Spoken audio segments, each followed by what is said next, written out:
রুমেশা তার স্বরে চিৎকার করতে করতে নিজের সর্বস্ব গতিতে ছুটে আসছে সাফনের সাথে। সে যেখান থেকে বিদায় নিয়েছিল সেই দিকে। ওর পেছনে রাগে ফোঁস করতে ঝড়ের গতিতে ছুটে আসছে দানব আকৃতির লিন্ডা। রুমেশাকে নাগালে পেলে এক্ষুনিও গিলে খাবে। তার সামনে ছুঁড়ে ফেলা পোশাকের মালিকের ক্ষেত্রে কোনো ছাড় দেবে না ও কাউকে। সাফনের সামনে থাকা গার্ডগুলো শক্ত হাতে বন্দুক ধরে আছে সামনের দিকে। ওরা ঠাউর করতে পারছে না যে হচ্ছেটা কি। ওরা বর্তমানে জঙ্গলের যথেষ্ট গভীরে আছে। এখানে কেই বা চিৎকার করবে, সেটাও আবার মেয়ে কণ্ঠ। তখনই ওদের মাথায় কিছু একটা খেলো। চিৎকারকারী সাফনের সাথে থাকা মেয়েটি নয়তো? হ্যাঁ, সেই হবে, নইলে এত গভীর জঙ্গলের ভেতর কেউ আসবে না। কিন্তু সেই চিৎকার কেন করছে সেটাই ভাবনার বিষয়। বড়সড় কোনো বিপদের আজ পেয়ে বন্দুকগুলো ওরা আরও শক্ত করে ধরে রইল নিজেদের সামনের দিকে। সাফন সময় নষ্ট না করে ছুটে যেতে লাগলো চিৎকার যেদিক থেকে আসছে সেই দিকে। ডান পাটা খুব যন্ত্রণা দিচ্ছে, ছুটতে পারছে না ও, তবুও প্রাণপণ চেষ্টা করছে। মেয়েটা যে ওর কথা শোনেনি সেটাও ভালোভাবেই টের পেয়েছে। নিশ্চয়ই লিন্ডা ওর পিছু নিয়েছে, নইলে রিমো আবার ফিরে আসতো না এদিকে। সাফন হঠাৎ করে এভাবে ছুটে যাওয়াতে গার্ডগুলো হতচকিত হয়ে সাফানের পিছু নিল। সাফনের সাথে মেয়েটি যে আবার ফিরে এসেছে সেটা ভেবে আনন্দিত হলো ওরা। সাফনকে মেরে মেয়েটিকে নিয়ে হারভার্টের হাতে তুলে দিলে হারভার্টকে খুশি করতে পারলে ওদের র্যাঙ্ক অন্যদের থেকে আরও উপরে উঠে যাবে। এই সুযোগ কোনোভাবেই হাতছাড়া করা যাবে না। সাফন ছুটছে সামনের দিকে। সময় মতো লিন্ডাকে না থামালে ও রিমোর মৃত্যু নিশ্চিত। লিন্ডার দৌড়ের গতি সম্পর্কে সাফন বেশ ভালোভাবেই অবগত। আর এতদিনে লিন্ডা হয়তো আরও বড় হয়ে গেছে। তার শক্তির সামর্থ্য আগের থেকে বেড়ে গেছে কয়েক গুণ। রুমাশার জায়গায় সাধন কেউ হলে এতক্ষণে হয়তো লিন্ডার পেটে হজম হয়ে যেত। রুমেশা ছুটছে আর চিৎকার করছে। এখনই তার পেছনের দিকে তাকিয়ে লিন্ডার অবস্থান দেখছে না ও, কারণ কয়েকবার পেছনে তাকাতে গিয়ে সামনে থাকা গাছের সাথে ও বাড়ি খেয়েছে, যার কারণে ওর দৌড়ের গতি কমে গেছে। অল্পের জন্য লিন্ডার খপ্পর থেকে ও বেঁচে ফিরেছে কয়েকবার, কিন্তু এবার কোনোভাবেও বাধাপ্রাপ্ত হলেই লিন্ডা ওকে ধরে ফেলবে। সামনের দিকে দৃষ্টি দিয়ে অসহায়ের মতো ছুটে চলেছে ও। পেটে ভেতরটা ওর ছিঁড়ে যাচ্ছে যন্ত্রণায়, কিন্তু এখন থামলেই এই পৃথিবীতে আর ওর কোনো অস্তিত্ব থাকবে না। কিন্তু তখনই ঘটল বিপত্তি। না চাইতেই সামনের একটা গাছের সাথে গিয়ে জোরে সোরে ধাক্কা খেল রুমাইশা। ছিটকে গিয়ে পড়ল এক পাশে। লিন্ডা যেন এই সুযোগের অপেক্ষাতেই ছিল। ঝড়ের গতিতে ও এগিয়ে এলো মাটিতে পড়ে থাকা রুমাইশার দিকে। তারপর নিজের শক্ত দেহের কুণ্ডলের ভেতরে রুমাইশাকে চেপে মেরে ফেলার প্রস্তুতি নিতে থাকলো ও। এই মাটিতে পড়ে থাকা মেয়েটির শরীর থেকে এখনো তার অতি পরিচিত মানুষটার গন্ধ আসছে। এই মেয়েটি যে তার সেই অতি পরিচিত মানুষটার কোনো ক্ষতি করেছে সে বিষয়ে সে পুরোপুরি নিশ্চিত। তাই এই মেয়েটির কোনো ক্ষমা নেই। কিন্তু লিন্ডা রুমাইশাকে ধরে নিজের কুণ্ডলীর ভেতর নেওয়ার আগেই দূর থেকে সাফনের চিৎকার শোনা গেল। সাফন নিজের সর্বশক্তি দিয়ে খুঁড়িয়ে খুঁড়িয়ে ছুটে আসছে এদিকে। সাফন ছুটতে ছুটতে চিৎকার দিয়ে বলতে থাকলো, লিন্ডা থামো, ওকে কিছু করো না। নিজের অতি পরিচিত মানুষটাকে এমন সুস্থ সবল দেখে লিন্ডার রাগ পড়ে গেল সাথে সাথেই। আর এতদিন পর এই মানুষটা দেখা পেয়ে আনন্দে আত্মহারা হয়ে গেল লিন্ডা। মাটিতে পড়ে থাকা রুমাইশাকে উপেক্ষা করে সে তার বিশাল শরীর নিয়ে এগিয়ে গেল সাফনের দিকে। কিন্তু সাফনের পেছন পেছন ছুটে আসা গার্ডগুলো লিন্ডাকে দেখে সাথে সাথেই দাঁড়িয়ে গেল। নিজেদের চোখকে যেন তারা বিশ্বাস করতে পারছে না। এত বড় পাইথন যে এখনো পৃথিবীতে বেঁচে থাকতে পারে সেটা তাদের ধারণাতেই ছিল না। মুখগুলো হাঁ হয়ে গেল ওদের, আর সেই সাথেই ওদের গলা শুকিয়ে গেল ভয়ে। ওদের ভেতরের লিডার গোছের একজন বাকিদের উদ্দেশ্যে চাপা সুরে বলল, কেউ ভুলে নড়াচড়া করবেন না, ভয়ে কেউ দৌড় দিবেন না, নইলে সবাই মারা পড়ব। এখান থেকে বেঁচে ফিরতে হলে আমি যেটা বলছি সেটাও শুনো। কেউ চোখের পলকও ফেলবে না, নিঃশ্বাসের যেন জোরে শব্দ না হয়, কোনোভাবেই যেন পাইথনটা বুঝতে না পারে আমাদের উপস্থিতি, না হলে আজের পেটেই যেতে হবে সবগুলোকে। কিন্তু লিডার গোছের লোকটার সাবধানী বাণী যেন কারোর কানে পৌঁছালো না। আতঙ্কিত হয়ে উঠল ওরা সবাই। এখনো পর্যন্ত পাওয়া সবচেয়ে বড় পাইথনের দীর্ঘ হলো প্রায় ২৬ ফুট, আর সেখানে এটা ৪০ ফুট তো হবেই। পাইথনটার শরীরের যে প্রস্থ তা ওরা দুজন মিলে জড়িয়ে ধরলেও বের পাবে না। পাইথনটা যদি একবার মুখ হাঁ করে তবে অনায়াসেই একজন মানুষকে টুকুস করে গিলে ফেলবে ও মুরগি ছানার মতো। গার্ডগুলোর ভেতরের একজনের বন্দুক রিলোড করেছিল। টিগারের উপর আঙ্গুল রেখে সে এতক্ষণ সাফনের পেছনেই দৌড়াচ্ছিল, কিন্তু এখন এত বড় পাইথন দেখে ভয়ে তার মাথায় আর কাজ করলো না। কেউ বুঝে ওঠার আগে গার্ডটা আতঙ্কিত হয়ে বন্দুকটা পাইথনের দিকে তাক করে সাথে সাথে গুলি ছিল সেদিকে। লিন্ডা এতক্ষণ সাফনকে পেয়ে অতি আনন্দে সাফনের মুখের সাথে নিজের মুখ ঘষছিল। গার্ডের ছোড়া বুলেটটা লিন্ডা একেবারে গা ঘেঁষে চলে গেল, আর বন্দুকের শব্দে সাথে সাথেই শব্দের উৎসর দিকে ফিরে তাকালো লিন্ডা।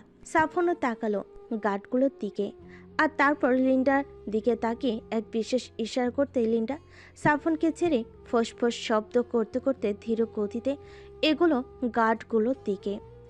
এদিকে বুলেট ছোড়ার সাথে সাথে গার্ডগুলোর ভেতরে দুজন দৌড় দিল নিজেদের পেছন দিকে, আর বাকিরা লিন্ডাকে তাদের দিকে এগিয়ে আসতে দেখেই নিজেদের বন্দুক ফেলে প্রাণপণে ছুটে পালাতে লাগলো। আর লিন্ডা তীব্র তেজনি ঝড়ের গতিতে এগিয়ে গেল ওদের পেছন পেছন। আর তখনই সাফন পেছন থেকে চিৎকার করে বলে উঠল। লিন্ডা কাউকে ছাড়বি না। আর সাফনের এই আদেশ পরিপূর্ণ করতেই লিন্ডা নিজের সর্বোচ্চ গতিতে ছুটে গেল সেই দিকে। সবচেয়ে পেছনে থাকা গার্ডটার উপর দিয়ে নিজের ভারী শরীরটা উঠিয়ে দিল ও। এত ভারী চাপের কারণেই সেই লোকটা সেখানেই দম আটকে মারা গেল। আরও সামনের দিকে গিয়ে অন্য একটা গার্ডের বাহু ধরল লিন্ডা ওর মুখ দিয়ে, আর ধরে হ্যাসকার টান দিয়ে নিজের দুই দিকে দুইবার আছাড় দিল লিন্ডা। সে লোকটা আছাড় খেয়ে নাক মুখ দিয়ে রক্ত উঠে ছটফট করতে করতে মারা যায়। আর এরপর পালিয়ে যাওয়া বাকি গার্ডগুলোর পেছনে ছুটল লিন্ডা। লিন্ডার সাফনের চোখের আড়াল হতেই সাফন এবার ছুটে এলো রুমাইশার কাছে। মাটিতে চিত হয়ে শুয়ে আছে রুমাইশা, দম ফেলছেও ঘন ঘন। একটানা ছোটার ফলে ওর বুকের ভেতরটা শুকিয়ে কাঠ হয়ে গেছে। পেটের ভেতরটা দুমড়ে মুচড়ে যাচ্ছে যন্ত্রণায়। গাছের সাথে বাড়ি খাওয়ার ফলে ডান হাতটা আর বুকের ডান দিকটাতে চরম যন্ত্রণা করছে ওর। ডান পাশের চোয়ালটার অনেকখানি ছিলে গিয়ে লাল হয়ে ফুলে আছে। সাফন খুঁড়িয়ে খুঁড়িয়ে এগিয়ে এলো ওর কাছে, তারপর মাটিতে বসে পড়ে নিজের ডান হাতটা দিয়ে রুমাইশাকে আঁকড়ে ধরে টেনে নিল নিজের কাছে। টেনে ওকে নিজের বুকের উপর উঠালো। এতক্ষণে রুমাইশা নিজের একমাত্র ভরসার স্থলটা আবার ফিরে পেয়ে দু হাতে আষ্টে পিষ্টে জড়িয়ে ধরল সাফনকে। তারপর নিজের দেহের সম্পূর্ণ ভরটা সাফনের উপর ছেড়ে দিয়ে সাফনের বুকে মাথা রেখে পরম শান্তিতে চোখ বুজে নিল। সাফন নিজের ডান হাত দিয়েই ওকে নিজের সাথে মিশিয়ে নিয়ে নিজের পেছনে থাকা একটা মোটা কাণ্ডের গাছের সাথে নিজের পিঠ ঠেকিয়ে দিল।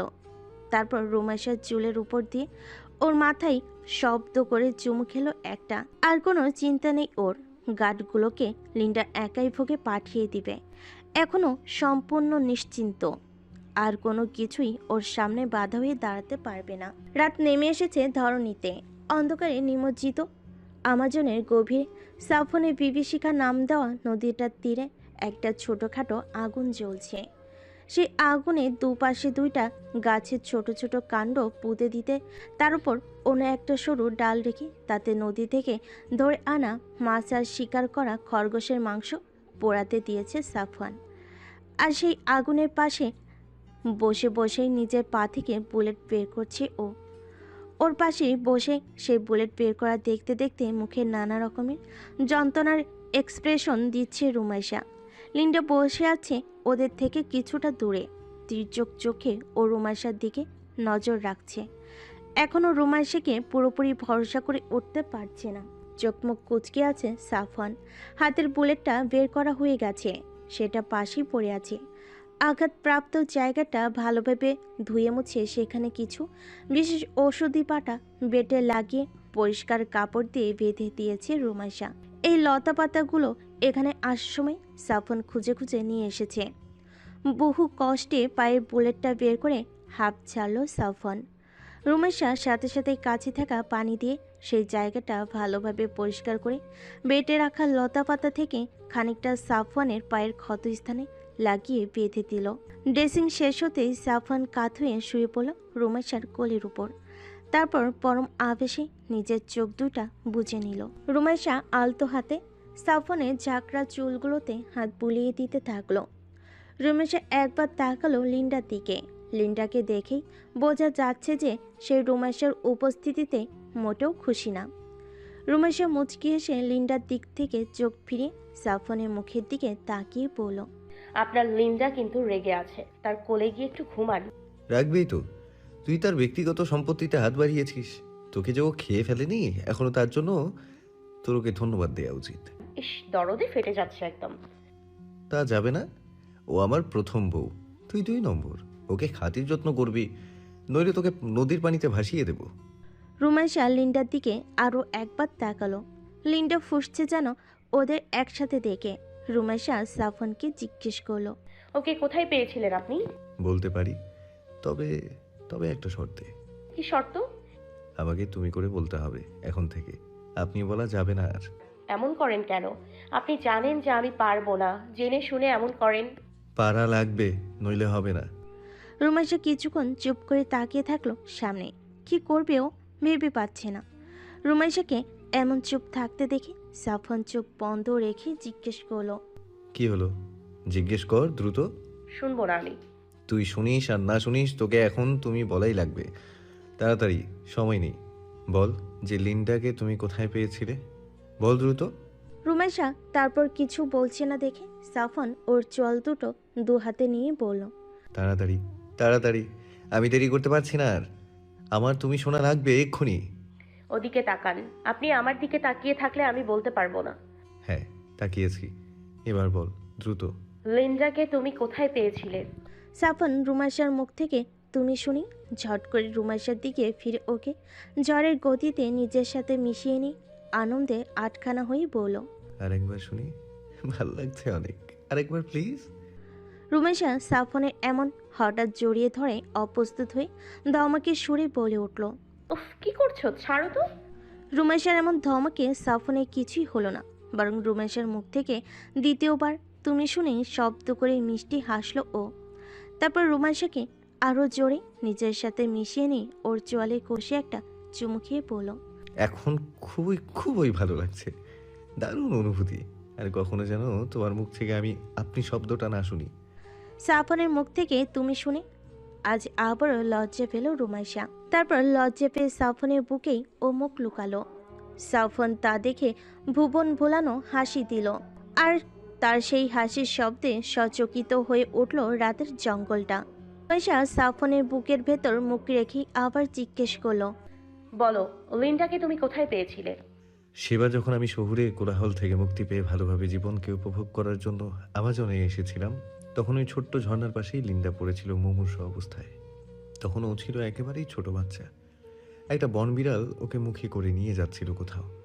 আমাকে দেখেই সেটা লিন্ডাকে ফেলে রেখে পালিয়ে যায়। তখন ওকে আমার সাথে নিয়ে এসে আমি যতটুকু পারি, যেভাবে পারি, ওর ক্ষতগুলো সারিয়ে তোলার চেষ্টা করি।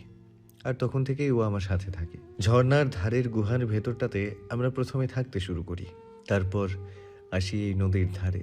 যখনই যেখানেই যেতাম ও সঙ্গে থাকতো আমার।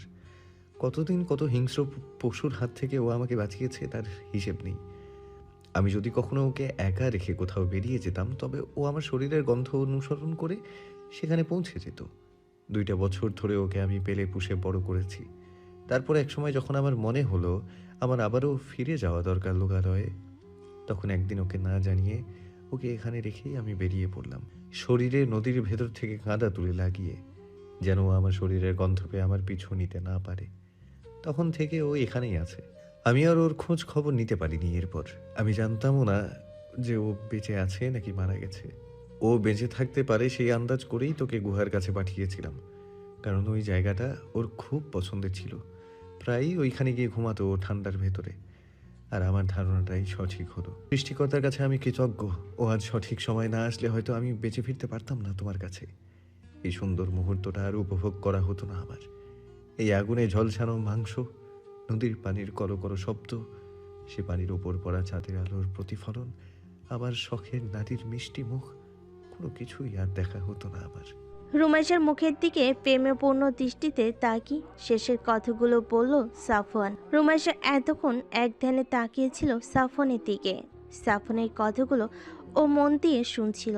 সাফওয়ানের হঠাৎ করে এইভাবে তাকানো ও সম্বিত ফিরে পেল। তারপর লজ্জা পেয়ে অন্যদিকে মুখ ফিরিয়ে নিল।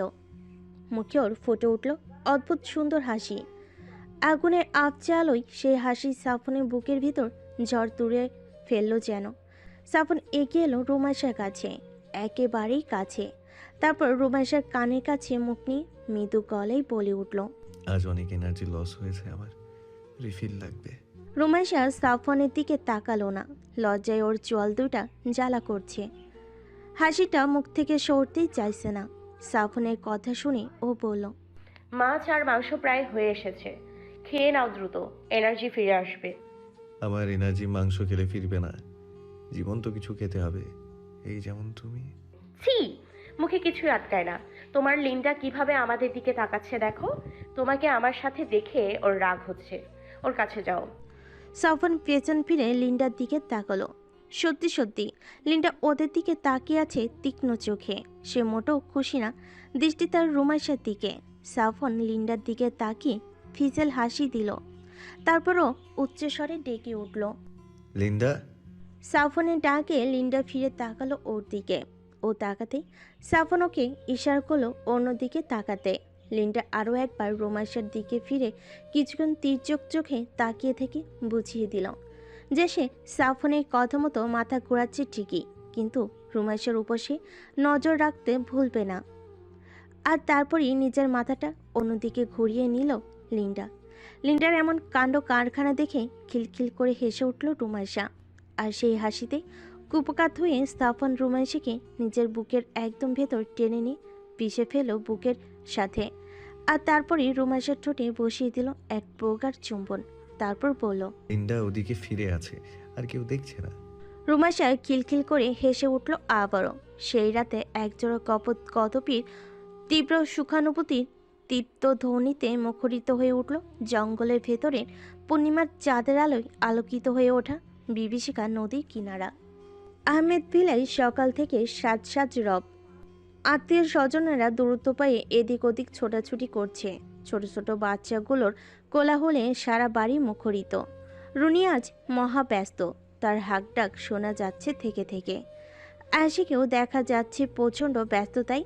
তিনি এ ঘর থেকে ও ঘরে গিয়ে কিসব জিনিসপত্র সংগ্রহ করে এদিক ওদিক ছুটছেন। মেহমানরা সব বাড়ির ছাদের দিকে এগুচ্ছে।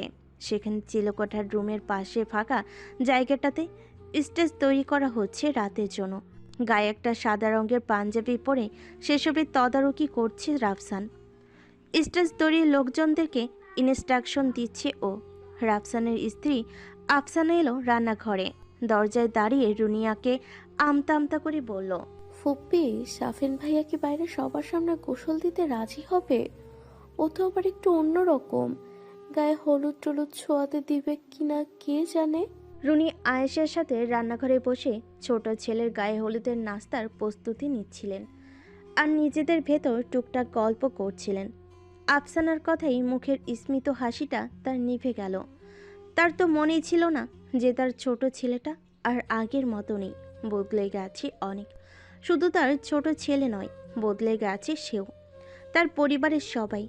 চোখ দুটো ঝাপসা হয়ে এলো রুনিয়ার, কিন্তু চোখের বাষ্পকে আবার চোখে টেনে নিয়ে হাতের কাজটা সরিয়ে রেখে তিনি বসা থেকে উঠে দাঁড়িয়ে আফসানাকে বলেন, আমি ওর কাছে শুনে আসছি, ও যেভাবে বলে সেভাবেই প্রস্তুতি নিও তোমরা।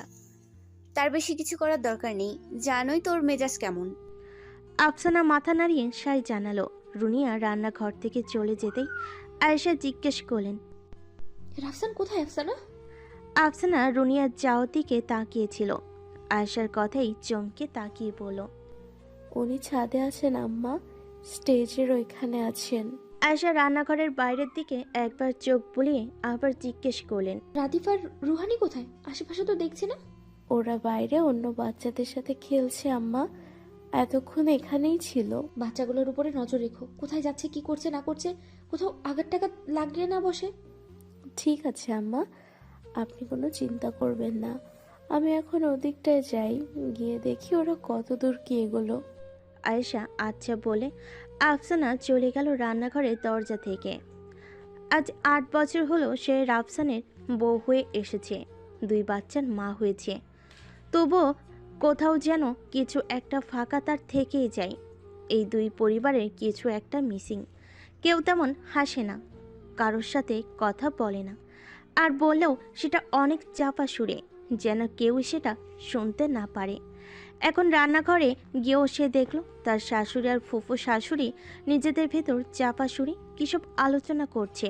তার স্বামী রাফসানও তার দেবর শাপিনের সাথে এইভাবে চাপা গলায় আলোচনা করে প্রায় সময়।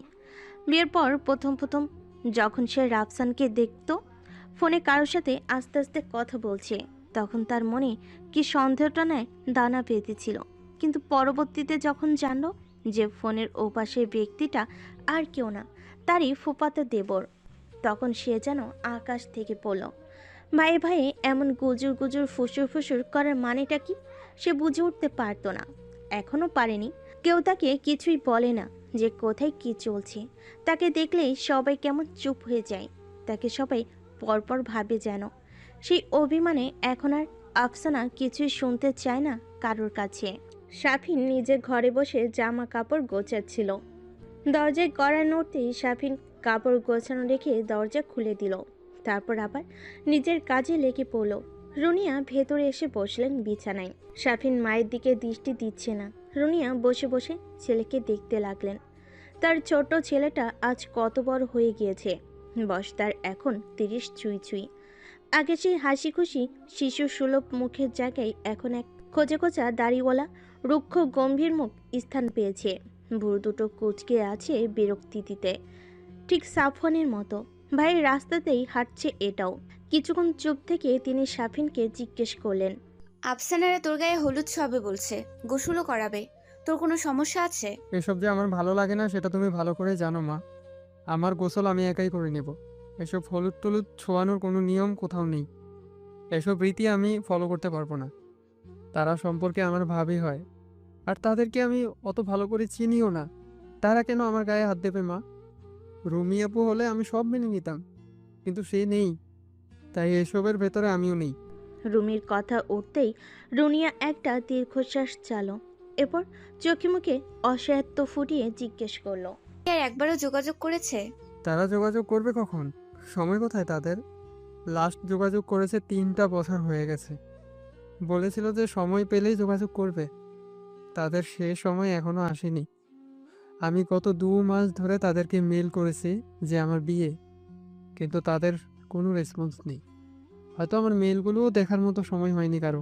রুনিয়া ছেলের অভিমানে ভরা মুখের দিকে তাকিয়ে রইলেন, কিন্তু তারও যে কিছুই করেনি। বড় ছেলেকে এক নজর দেখার জন্য তো সেও আজ 12টা বছর ধরে অপেক্ষা করছে। আর তাদের আদরের রুমি তাকেও এক পলক দেখার জন্য বুকের ভেতর সারাটাক্ষণ খচখচ করে। দীর্ঘশ্বাস চালেন রুনিয়া আবারও, তারপর ধীর গতিতে উঠে দাঁড়ালেন বিছানার উপর থেকে। এরপর ধীর পায়ে চলে গেলেন রুমের বাইরে। পেছন থেকে শুনতে পেলেন শাফিন তার সদ্য ভাঁজ করে রাখা পোশাকগুলো ছুঁড়ে ফেলল কোথাও। ছেলেটা বড্ড ভালোবাসে তার ভাই আর রুমি আপুকে। ওরা এদেশ ছেড়ে চলে যাবার পর থেকেই ছেলেটা পুরোপুরি অন্যরকম হয়ে গেছে। আগে সেই শাফিনকে এখন আর তিনি খুঁজে পান না। সেদিনের পর থেকে শাফিন পুরোপুরি নিজেকে গুটিয়ে নিয়েছে। বাইরে বেরোলেই মানুষের নানা কথায় জর্জরিত হতে হতে শাফিন এখন চুপ হয়ে গেছে। নিজেকে পুরোপুরি পড়াশোনার ভেতরেই ঢুকিয়ে ফেলেছিল ও। মানুষের কথাই কান্না দিয়ে নিজের ভবিষ্যৎকে আলোকিত করতে সে উঠে পড়ে লাগে এক সময়। তারপর বুয়েটে অ্যাডমিট হয়ে CH-তে। এরপর আর পিছনে ফেরা লাগেনি। তার পরিবারকে নিয়ে মানুষের সমালোচনা এক সাইডে রেখে সে নিজেকে প্রমাণে ব্যস্ত হয়ে পড়ে। প্রতি সেমিস্টারে টপের কাছাকাছি রেজাল্ট করে একসময় বের হয়ে আসে ভার্সিটি থেকে। বাইরে পড়তে যাওয়ার সুযোগ থাকলেও যায়নিও, শুধুমাত্র মা বাবার কথা ভেবে। বড় ভাই তো চলে গেছে, এখন সেও চলে গেলে তার বাবা মাকে কে দেখবে? কে? মানুষের উপর আর বিশ্বাস করে না সাফিন। সবার আসল চেহারা দেখা তার শেষ। তার ভাই চলে যাওয়ার পর কে কি কথা বলেছে, কে কি করেছে, তাদের সাথে সব কিছুই সে মনে রেখেছে। আর এসব তিক্ততায় মুখোমুখি হতে হতে সে এখন বদলে গেছে পুরোপুরি। কিন্তু আশার আলো একটাই যে এসবের ভেতরও সে কারোর হাত ধরেছে। আর আগামীকাল সে তার প্রতিশ্রুতি রক্ষার পালা। রুনিয়া আস্তে আস্তে সিঁড়ি বেয়ে নিচে নেমে এলো। এখন তার শরীরে আগের মতো জো নেই। চুলগুলো সব পেকে গেছে, কিছু কিছু কাঁচা আছে এখনো। তবে ইস্তিয়াকের একটা চুলও আর কালো নেই। তিনি ঘর থেকে বের হননি সকাল থেকে। লাঠি ছাড়া এখন এক পাও চলতে পারে না। তারপর বৃদ্ধকালের রোগ ব্যাধি তো লেগেই আছে সারাটাক্ষণ। সব কাজের জন্য তিনি এখন রুনিয়ার উপর নির্ভরশীল। বাসায় এখন একজনের বদলে দুজন হেল্পিং হ্যান্ড রাখা হয়েছে। তারপরও সব কাজে তার রুনিয়াকে লাগবেই। রুনিয়া সিঁড়ি থেকে নেমে রান্নাঘরের দিকে যাচ্ছিলেন। আফসানাও সেই মুহূর্তে এদিকেই আসছিল। আফসানাকে হাতের ইশারায় ডাকলেন তিনি। তারপর বললেন, সাফিনও সব করবে না বলছে বৌমা। ও বলছে গোসলও একাই দেবে। তোমরা কি প্রস্তুতি নিয়ে ফেলেছিলে? হ্যাঁ ফুপ্পি, আমরা তো গ্যারেজের সামনেটাতে ওর গোসলের সব প্রস্তুতি নিয়ে ফেলেছি। অন্যরা দাঁড়িয়ে আছে সেখানে সাফিনের গোসল দিবে বলে। মন খারাপ করে না, জানোই তো ওরা ভাইগুলো সব একরকম। আগে এমন ছিল না, এখন এসে সব অন্যরকম হয়ে গেছে। তুমি ওদেরকে ভেতরে আসতে বলো, আর জিনিসপত্রগুলো ভেতরে নিয়ে আসো। ও একা একা গোসল দিক, জোর জবরদস্তি করতে গেলে আরো বেঁকে বসবে। যাও মা। রুনিয়ার এমন স্নেহের আবেদনে আফসানার মুখে হাসি ফুটে উঠল। সে সায় জানিয়ে চলে গেল বাইরে। রুনিয়া আবার গেল রান্নাঘরের দিকে। তারপর আবার নানান রকমের নাস্তা বানানোই লেগে পড়ল সবাই মিলে। আফসানা বাইরে বের হতেই ওর শ্বশুর বাড়ির কথা ভাবতে লাগলো। এখানে যে কিছু একটা হয়েছিল সেটাও জানে, তবে কি হয়েছিল তা জানে না। জিজ্ঞেস করলেও কেউ বলে না, রাফসানও না। রাফসানের সাথে তার অ্যারেঞ্জ ম্যারেজ। বিয়ের আগে খুব বেশি চেনা জানা তার সাথে আফসানার হয়নি। তখন থেকেই রাফসানকে সে গম্ভীর মুখ আর রকচটা দেখে আসছে। তার শাশুড়ি প্রায় বলেন যে রাফসান আগে এমন ছিল না, অন্যরকম ছিল। কিন্তু এমন হওয়ার কারণ কি সেটাই ও জানে না। ও নাকি একটা ননদও আছে, কিন্তু তাকে আজ পর্যন্ত দেখেনি। তার বিষয়ে কেউ কোনো কথাও বলে না বাড়িতে। আফসানা দৃঢ় বিশ্বাস যে ওই ননদটারই জন্যই কিছু একটা ঝামেলা লেগেছে বাড়িতে। ননদটাকে দিনরাতও মনে মনে অভিশাপ দেয় অকারণে দুটো পরিবারকে এইভাবে নিরানন্দ করার জন্য। আফসানা গ্যারেজের সামনে গিয়ে সবাইকে বললেন যে সাফিন বাইরে গোসল দিবে না, হলুদও ছোঁয়াবে না, গোসলও নিজের বাথরুমেই করবে। তারপর সব জিনিসপত্র ওঠানোর কাজে লেগে গেল। কয়েকজন বয়োজ্যেষ্ঠ মহিলা সাফিনের এমন সিদ্ধান্তে বর্তমান প্রজন্মের প্রতি কয়েকটা বিরক্তিকর বাক্য বলে ঘরের দিকে এগুলো। আফসানের জিনিসপত্র গোছানো যখন প্রায় শেষের পথে, ঠিক তখনই তাদের বাড়ির গেটে এসে হর্ন দিল একটা কালো রঙা গাড়ি। আফসানা সহ বাকিরাও তাকালো সেদিকে। মাস ছয়েক আগে নিযুক্ত দারোয়ান গিয়ে বাড়ির মেইন গেটটা খুলে দিল। আর তখনই একটা ল্যাম্বরগিনি উরুজ এসইউ ভি এসে ঢুকলো আহমদ বেলাই। আফসানা সহ বাকিরা হা হয়ে তাকিয়ে রইল সেই দিকে। গাড়িটি যে খুবই দামি গাড়ি সেটাও বুঝতে আর কারোর বাকি রইল না। সবাই হঠাৎ আগন্তুক গাড়িটাকে দেখে স্থির হয়ে দাঁড়িয়ে রইল। গাড়িটা এসে থামলো গ্যারেজের ঠিক সামনে। তারপর ড্রাইভিং সিটের পাশে দরজা খুলে বেরিয়ে এলো এক অত্যন্ত লম্বা সুপুরুষ। ফুল স্লিভের একটা অ্যাশ কালারের টি শার্ট আর নেভি ব্লু রঙা প্যান্ট পরনে তার। বিশাল শরীরটার পেশিগুলো টি শার্টের ওপর দিয়ে ফুলে উঠেছে। লং স্লিভটা তার বাহুর বিশাল পেশিগুলো যেন আঁকড়ে ধরে আছে। কুনি পর্যন্ত হাতের স্লিভটা গুটিয়ে রাখা, যার কারণে হাতের উপর ভেসে ওঠা শিরাগুলো এক অদ্ভুত সৌন্দর্য ফুটিয়ে হাত দুটোকে অসম্ভব আকর্ষণীয় করে তুলেছে। মুখ ভর্তি খোঁচে খোঁচে দাড়িগুলো এখন সমান হয়ে তার পরিশুদ্ধটা আরও ভালোভাবে ফুটিয়ে তুলেছে। মাথা ভর্তি ঝাঁকড়া চুলগুলো রোদে পড়ে চকচক করছে যেন। কপালের উপর এক ফালি চুল এসে পড়ে আছে তার। চোখের সানগ্লাসটা অনিন্দ সুন্দর হয়ে তার মুখের উপর সেটে আছে। গাড়ির দরজা আটকে সে এগিয়ে এলো আফসানাদের দিকে। আফসানার মনে হলো সে যেন তার সামনে হেনরি ক্যাভিলকে দেখছে। চোখের পলক পড়ল না ওর, কিছু সময়ের জন্য। লোকটার বয়সটা আন্দাজ করতে আফসানার খুব বেগ পেতে হচ্ছে। সে এগিয়ে আসতেই চারপাশ এক অন্যরকম নীরবতায় ছেয়ে গেল। আশেপাশে দাঁড়িয়ে থাকা অন্যরা হাঁ হয়ে দেখছে এই আগন্তুককে। উজ্জ্বল শ্যামলা রঙা এই অদ্ভুত সুন্দর লোকটা যেন তাদের কথা বলার ক্ষমতা সামান্য সময়ের জন্য কুক্ষিগত করে নিয়েছে। লোকটি তার ভারী ভারী পা ফেলে সদর্পে এগিয়ে এলো আফসানা সহ অন্যান্য মহিলাদের সামনে দাঁড়ালো। তারপর গমগমে কণ্ঠে জিজ্ঞেস করলো, শাফিন আহমেদ বাড়িতে আছে? জি, তিনি বাড়িতেই আছেন। কিন্তু আপনি কে? আপনাকে তো ঠিক চিনলাম না। আপনি আমাকে চিনবেন না। শাফিনকে গিয়ে বলুন ওর ক্যাম্পাসের বড় ভাই এসেছে, নেইম সাদ্দাম হুসাইন। আর বলবেন তার সাথে তার স্ত্রী আর সন্তানেরা আছে। আফসানা যে বলে প্রস্থান করলো। লোকটা তার সানগ্লাসের ভেতর দিয়েই তীক্ষ্ণ চোখে চারদিকটা পর্যবেক্ষণ করলো। তারপর ভারী পায়ে আবার হেঁটে গেল নিজের গাড়ির দিকে। তারপর গাড়ির জানালায় টোকা দিল দুবার, আর পরক্ষণে গাড়ির জানালার কাজটা একটুখানি নিচে নামালো। উৎসুক জনতা সে কাছের ফাঁকে তাকিয়ে দেখার চেষ্টা করলো ভেতরে আর কারা আছে, কিন্তু এত দূর থেকে ওইটুকুন ক্ষুদ্র জায়গা দিয়ে তার ভেতরে কিছুই টের পেল না। লোকটা নিচু হয়ে ঝুঁকে কয়েকটা কথা বলল গাড়ির ভেতরে থাকা রহস্যময়ী কোনো মানবীর সাথে। তারপর কথা বলা শেষ হতেই গাড়ির কাজটা আবারও উপরে উঠে গেল। কিছুক্ষণ পরেই বাড়ির মেইন ডোর ঠেলে বেরিয়ে এলো শাফিন। গাতার খালি, শুধু কাঁধের ওপর দিয়ে একটা গামছা ফেলে রেখেছে বুকের উপর দিয়ে। সে কেবলমাত্র গোসলে যাওয়ার জন্য তৈরি হচ্ছিল, বাথরুমে ঢুকতেই যাবে। এমন সময় আফসানা এসে বলল কেউ একজন নাকি তার খোঁজ করছে। তার ক্যাম্পাসের কোনো বড় ভাই, সাদ্দাত হুসাইন নাম, তার সাথে নাকি তার স্ত্রীর সন্তানও আছে। শাফিন এমন নামে কাউকে চেনে বলে মনে হয় না, তবু কৌতূহলবশত ও বাইরে বেরিয়ে এসেছে। উৎসুক মহিলাগুলো এখনও সেখানেই দাঁড়িয়ে আছে লোকটার সাথে শাফিনের কেমন সম্পর্ক সেটা দেখার জন্য। লোকটা পেছন ফিরে দাঁড়িয়েছিল। বাড়িটার আশপাশটাই সে নজর বুলিয়ে যাচ্ছে এসে থেকেই। শাফিন কিছু দূর এগিয়ে গিয়ে একটা ধাক্কা খেলো। পেছন থেকে লোকটাকে দেখে মনে হচ্ছে অবিকল তার বড় ভাই দাঁড়িয়ে আছে। সেই উচ্চতা, সেই চওড়া কাঁধ, সেই পেশিবহুল শরীর, সেই ঝাঁকড়া চুল, সেই হাতের ফুলে থাকা শিরা, সব মিল। কে লোকটা? সে কি সত্যি সাদ্দাত হুসাইন? শাফিন দ্বিধাভরে দৃঢ় পায়ে এগিয়ে এলো লোকটার আরও কাছাকাছি। আর কারোর পায়ের শব্দ কানে আসতেই লোকটা ফিরে তাকালো নিজের পেছন দিকে। আর তাকে দেখে নিজের জায়গায় স্থির হয়ে গেল শাফিন। শাফিনকে দেখে লোকটার মুখে ফুটে উঠল অসম্ভব সুন্দর এক মিষ্টি হাসি। শাফিন যেন নিজেদের চোখকে বিশ্বাস করতে পারছে না। তার সামনে সত্যি তার বড় ভাই দাঁড়িয়ে আছে, তার ভাইয়া, তার সাফওয়ান ভাইয়া। এটা কি আদৌ সম্ভব? শাফিন হতভম্বের মতো কিছুক্ষণ নিজের জায়গায় দাঁড়িয়ে রইল।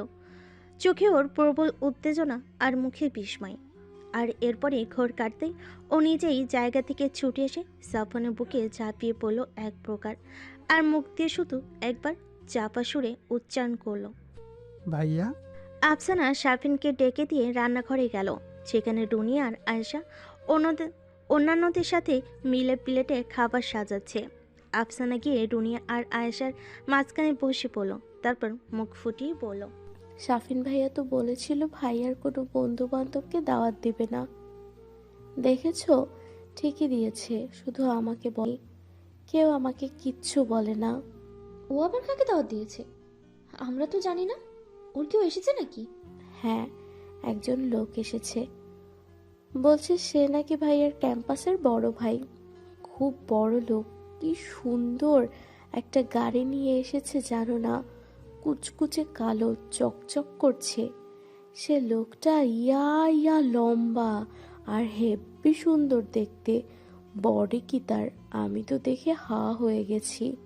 আফসানার মুখ থেকে এমন বর্ণনা শুনে রুনিয়ার বুকের ভিতর ধড়াস করে উঠল। চকিতে একবার সে আয়েশার দিকে তাকালো, দেখলো আয়েশাও তার দিকে তাকিয়ে আছে, কিন্তু সেই সম্ভাবনাকে মাথা নাড়িয়ে উড়িয়ে দিল রুনিয়া। বুক চিরে তার দীর্ঘশ্বাস বেরিয়ে এলো। সেটা কি কখনোই সম্ভব? তার ছেলে কি কখনোই ফিরে আসবে? একটা চাপা কান্নাকে ঢোক গিলে নিজের ভিতর টেনে নিল রুনিয়া। আয়েশা শাড়ির আঁচলের কোণা দিয়ে চোখ মুছে নিল। দুজনেই হঠাৎ করে নীরব হয়ে গেল। এই নীরবতার কারণ আফসানার বোধগম্য হলো না। একটু আগেও তো হাসি খুশি ছিল দুজনেই। সে কি এমন বলে ফেললো? মুখ ভার হয়ে গেল ওর। কিছুক্ষণ পরে রুনিয়ার হেল্পিং হ্যান্ড নাজমা এসে পড়ল। খালাম্মা, শাফিন ভাইজান চিলেকোঠার ঘরের চাবি দিতে কইছে।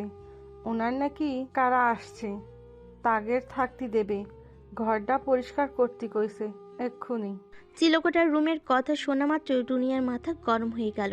তিনি বসা থেকে উঠে দাঁড়িয়ে কঠিন গলায় বলেন, শাফিনের কি মাথা খারাপ হয়ে গেছে? বাড়িতে কি আর কোনো কামরা নেই যে চিলেকোঠার রুমে থাকতে দিতে হবে? মোটেও যেন ওই রুমে কেউ না ঢোকে। ওকে গিয়ে বল যে আমি মানা করেছি, অন্য রুমের ব্যবস্থা করতে বল। নাজমা আচ্ছা বলে আবার ফিরে চলে গেল। রুনিয়া ফোঁস করতে লাগলো। তারপর দাঁড়িয়ে দাঁড়িয়ে গজরাতে গজরাতে বলল, মাথা খারাপ হয়ে গেছে সবগুলোর। আমার ছেলে বৌমার রুমের চাবি চাই, চিলেকোঠার রুমের চাবি চাই। ও আসুক আগে ভেতরে। কোথাকার কে এসেছে তার জন্য ও চিলেকোঠার রুমের চাবি চাচ্ছে। আফসানা উঠে এসে রুনিয়াকে ধরল। রাগে রুনিয়ার গা কাঁপছে। আফসানা রুনিয়াকে স্থির হয়ে বসতে বলল, কিন্তু রুনিয়া বসবে না। সে আগে শাফিনের সাথে কথা বলবে, তারপর আর তার কাজ। আফসানা বুঝলো তার ফুপির শাশুড়ি বেজায় খেপেছে, কিন্তু সামান্য রুমনে এত খেপে যাওয়ার কি আছে সেটাই বুঝলো না ও। রুনিয়াকে ধরে ওভাবে দাঁড়িয়ে রইল ও। কিছুক্ষণ পর শাফিন এলো রান্নাঘরের দরজায়। তাকে দেখেই রুনিয়ার সামান্য ঠান্ডা হওয়া মাথাটা আবার গরম হয়ে গেল। তেড়ে এলেন তিনি ছেলের দিকে। তারপর বললেন, কি সমস্যা তোর? তুই চিলেকোঠার রুমে কারে থাকতে দিতে চাস? হ্যাঁ, তোর কি বিবেক বুদ্ধি লোপ পেয়েছে? মা মা শান্ত হও, এত হাইপার হইও না। ডাক্তার কি বলেছিল তোমাকে? মোটেও প্রেশার বাড়ানো যাবে না। তুমি একটু এদিকে আসো, তোমার সাথে খুব গুরুত্বপূর্ণ কথা আছে। কথাটা শোনার পর তুমি আর এক ফোঁটাও রাগ করবে না, আমি শিওর। ছেলের দিকে ক্রুদ্ধ দৃষ্টিতে তাকিয়ে রইল রুনিয়া। তারপর ছেলে কি বলে সেটা শোনার জন্য সে এগিয়ে এলো ডাইনিং টেবিলের কোণাটার দিকে। শাফিন আয়েশাকেও ডেকে নিল নিজের কাছে। তারপর আয়েশা রুনিয়া দুজনেই যখন এলো তখন শাফিন চাপা সুরে বলল, মা আর মামি, আপনাদের জন্য বিশাল বড় একটা সারপ্রাইজ আছে। তবে শর্ত একটাই, কেউ কোনো রিয়্যাক্ট করবেন না সেই সারপ্রাইজ দেখে। দুজনে একেবারে স্বাভাবিক থাকবেন, যেন কিছুই হয়নি এমন। এখন দুজনেই বাইরে যাবেন। দরজার বাইরে দুজন গেস্ট দাঁড়িয়ে আছে, তাদেরকে রিসিভ করবেন। আর আমি যা বলেছি তা মাথায় রাখবেন। নো রিয়্যাক্ট, ওকে? ওকে। এখন চিলেকোঠার চাবিটা দিন, কারণ যারা এসেছে তাদেরকে আপনি চিলেকোঠার কামরাতেই থাকতে দিতে চাইবেন, তাই সেটা আগে ভাগে পরিষ্কার করা দরকার। রুনিয়ার এবার সন্দেহ হলো। আয়েশার দিকে চকিতে একবার তাকালেন তিনি। দেখলেন আয়েশার চোখ দুটা কেমন যেন চকচক করছে অজানা কোনো আশায়। রুনিয়া চোখ বড় বড় করে জিজ্ঞাসু দৃষ্টিতে আবার একবার শাফিনের দিকে তাকালো। আর মায়ের সেই চোখ দিয়ে করা প্রশ্নের উত্তরে শাফিন উপরে নিচে মাথা নাড়ল। চোখ দুটো নিজের অজান্তেই ঝাপসা হয়ে এলো ওর। রুনিয়ার মনে হলো উনি মাথা ঘুরে পড়ে যাবেন এক্ষুনি। শেষ মুহূর্তেই নিজেকে সামলে নিলেন তিনি। শাফিন আরও একবার সতর্ক করে দিয়ে বলল, আবারও বলছি, নো রিয়্যাক্ট। তার নাম এখন সাদ্দাত হোসেন, আমার ক্যাম্পাসের বড় ভাই। মানুষের সামনে তাকে তোমরা সেভাবেই ট্রিট করবা। তোমাদের আবেগগুলো সব অন্দরমহলের জন্য তুলে রাখো। এখন তোমরা ওদিকটা দেখো, আমি ছাদে গিয়ে রাফসান ভাইয়াকে খবরটা দিয়ে আসি, আর ছাদের কামরাটা পরিষ্কার করতে বলে আসি। বলে শাফিন মা আর মামিকে ছেড়ে দৌড়ে গেল ছাদের দিকে। আর রুনিয়া আয়েশা দুজন দুজনের দিকে তাকিয়ে চোখের পানি ফেল দুফোঁটা। তারপর দ্রুত পায়ে এগিয়ে গেল দরজার দিকে। কতক্ষণ ধরে ওরা বাইরে দাঁড়িয়ে আছে তার ঠিক নেই। মেন দরজা তখনও দেওয়া। দরজার এপাশে দাঁড়িয়ে চোখ বন্ধ করে জোরে নিঃশ্বাস ফেললেন রুনিয়া। তার বুকের ভেতরটা ধুকপুক করছে অচেনা এক আতঙ্কে। আয়েশা মুখ আঁচল চেপে দাঁড়িয়ে আছেন। শাফিন সাবধান করার পরও তিনি তার আবেগকে চাপিয়ে রাখতে পারছেন না। রুনিয়া সেটা খেয়াল করে আয়েশাকে কোণের গোতা দিয়ে স্বাভাবিক হতে বলেন। আয়েশা নিজের চোখ মুছে নিয়ে স্বাভাবিক হলেন। তারপর রুনিয়া দরজা খুলে মেলে ধরলেন নিজের সামনে। আর দরজা খুলতেই তারা দেখলেন তাদের সামনেই দাঁড়িয়ে আছে বিশালদেহী সাফওয়ান, যার শরীরের বিশালতার কারণে পেছনের আর কিছুই দেখা যাচ্ছে না। মুখে তার মিষ্টি হাসি, দাঁড়ের আড়াল থেকে সেই হাসি ছিটকে বের হচ্ছে। তার কোলে তুলতুলে একটা বাচ্চা মেয়ে। পিটপিট করে সে দেখছে তার সামনে দাঁড়ানো এই দুই মায়ামতী নারীকে। রুনি আর আয়েশা দুজনে নিজেদের আবেগকে চাপা দিয়ে সাফনের অসাধারণ সুন্দর মুখটার দিকে তাকিয়ে আছে, যেন কত শত বছরের তৃষ্ণা মিটিয়ে নিচ্ছে দুজনে। নিজেদের জায়গায় স্থির হয়ে দাঁড়িয়ে আছেন তারা। আয়েশার চোখ জোড়া অধীর হয়ে অন্য কাউকে খুঁজছে। ঠিক সেই মুহূর্তেই সাফনের পেছন থেকে গুটি গুটি পায়ে এগিয়ে এসে রুনিয়া আর আয়েশার সামনে দাঁড়ালো বছর 10-এর যমজ দুই ছেলে বাচ্চা, যাদের মুখটা দেখে আয়েশা রুনিয়া দুজনেই চমকে উঠল। এ যেন সাফনের ছোটবেলার ভার্সনের দুইটা কপি দাঁড়িয়ে আছে তাদের সামনে। খুশিতে রুনিয়া উচ্ছ্বাসের সাথে এসে উঠে মেঝেতে বসে পড়লেন, তারপর বুকে জড়িয়ে নিলেন বাচ্চা দুটোকে। আর সাফনের কোল থেকে সেই তুলার মতো তুলতুলে বাচ্চাটাকে টেনে নিজের বুকের মাঝে ঠেসে ধরলেন আয়েশা। সাফন দাঁড়িয়ে দাঁড়িয়ে তার মা আর মাতৃসম মামিরেই আদরে ভাসিয়ে দেওয়া মুহূর্তটা উপভোগ করতে থাকলো। ঠিক তখনই সিঁড়ির উপর থেকে ধূপধাপ আওয়াজে কারোর নিচে নামার শব্দ পাওয়া গেল। আর কিছুক্ষণের ভেতরেই রাফসানকে দেখা গেল হলরুমে। মুখে একরাশ হাসি নিয়ে সে এগিয়ে এসে আয়েশা আর রুনিয়ার মাঝখান দিয়ে ফাঁক গলি জবত করে সাফনকে জড়িয়ে ধরল। তারপর জড়িয়ে ধরেই বলল, সাদ্দাত হোসেন ভাই আমার। কি করছিস? ছাড়, সবাই দেখছে। সাফনের কথাই রাফসান ছেড়ে দিল ওকে। তারপর সাফনকে ভালোভাবে দেখে নিয়ে ও বলল, একটা ফোটাও চেঞ্জ হওনি, যেমন ছিলে তেমনই আছো। আর আমাকে দেখো, ভুঁড়ি বেড়ে গেছে আমার। তোমাকে দেখে তো হিংসা হচ্ছে আমার ভাই। তোমার মিসেস কই? তিনি গ্যারেজে গাড়িতে রাখতে গিয়েছেন। রাফসান সাফনের চোখের দিকে তাকালো। বাদামি রঙা চোখ জয় অদ্ভুত সতর্ক দৃষ্টি, তীক্ষ্ণ নজরে চারিদিকে চোখ বুলিয়ে নিচ্ছে সে চোখ দুইটা। আয়েশা আর রুনিয়া বাচ্চাগুলোকে নিয়ে ভেতরের দিকে গেলেন।